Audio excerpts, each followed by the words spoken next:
Assalamu alaikum, barkanmu da sake saduwa da ku a cikin wannan ƙayataccen shirin namu wanda nake karanto muku littattafan shahararrun marubutan ƙungiyar One Writers Association.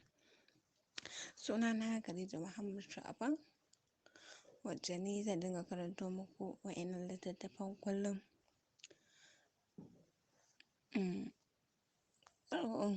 Idan ba ku manta ba, ina karanta muku littafi ne mai suna Ban san haka take ba, wanda Muhammad Adam Kokawa ne ya rubuta wannan ƙayataccen littafin. A shirin da ya gabata na tsaya ne inda mahaifin Nasir da kuma mahaifin Hadiza suka umarci Nasir da ya je ya bi duk wata hanyar da zai ya shawo hankalin Hadiza ta amince da aurensu. Insha Allahu a yau zan ci gaba, zan ɗora daga inda na tsaya. Bayan Nasir ya gama dogon tunanin nasa ne, ko da ya duba gefensa bai ga Hadiza ba. Alhamdulillah, tunda na samu ganinki, yanzu kam na samu ƙarfin gwiwar da zan je in kammala ayyukan da ke gabana. Haka Nasir ya faɗa cikin zuciyarsa tare da nufar hanyar shagonsa na ɗinki. Da isowarsa shagon, Aliyu ya tarar zaune yana ɗinkin kayan mata na ankon aure. Assalamu alaikum. Haka Nasir ya ce cikin yanayin dariya da na tsokana. Aliyu ya ce, wa alaikas salam Romeo, barka da zuwa. Hararar Aliyu Nasir ya yi tare da zuwa ya zauna a kan kekensa ba tare da ya ce komai ba. Mai karatu zan so ka san dalilin da ya sa Aliyu yake tsokanar Nasir da suna Romeo, duk da kuwa ya san ba son sunan yake ba. Nasir da Aliyu tun yarinta haka suka taso a matsayin abokai. Tare suka yi karatu har suka kammala, tun daga firamare har zuwa difloma, duk da dai ba su samu wani aikin gwamnati ko na kamfani ba, amma hakan bai kashe musu zuciya ba, domin kuwa dukkansu sun riƙe sana'ar ɗinki a matsayin aiki. Aliyu ya koyi ɗinkin mata, yayin da shi kuma Nasir ya koyi ɗinkin maza. Hakan ne ya ba su damar kama hayar shago ɗaya suna ɗinki a tare. Aliyu da Nasir aminai ne sosai, komai nasu tare suke yi. Abu biyu ne kaɗai yake raba su, na farko kwanciya, na biyu kuma shine zuwa gurin Hadiza zance.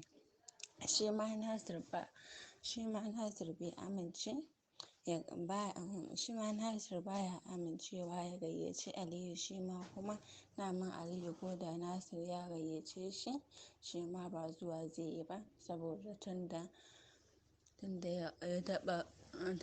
saboda abin da ya taɓa faruwa.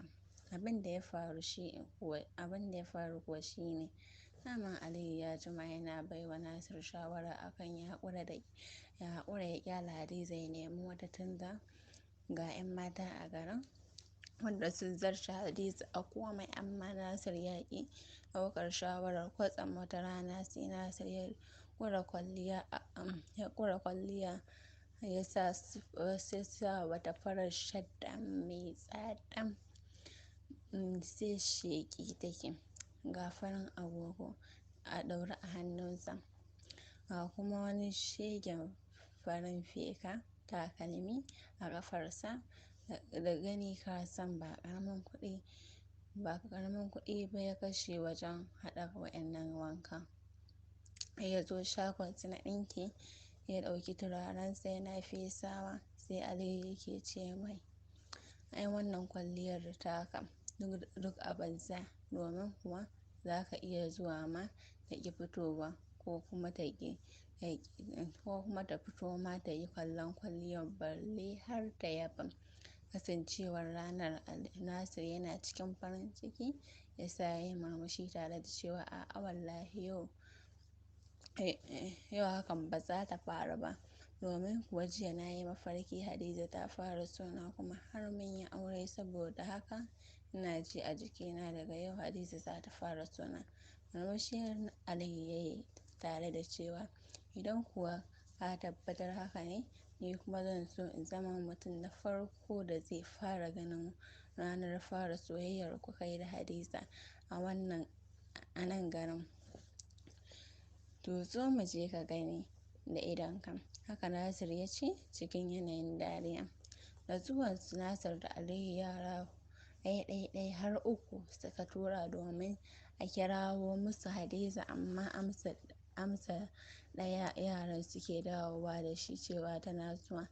Sun kwashe kusan tsawon awa 3 amma shiru Hadiza bata fito ba. Har Nasir ya gaji ya fara tafiya. Har Aliyu ya gaji ya fara tafiya, kwatsam sai ga Hadiza ta fito ɗauke da bokiti a kanta. Nasir ya yi wuf ya shiga gabanta.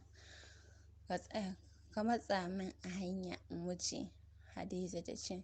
Haba dan Allah, tun ɗazu fa muna nan muna ta faman jiran ki, amma shine za ki fito ki wuce ba tare da kin tsaya ko gaisawa mun yi ba. Gadan-gadan Hadiza bokitin da ke kanta ta sake ya faɗo. Ashe ruwan wanke-wanke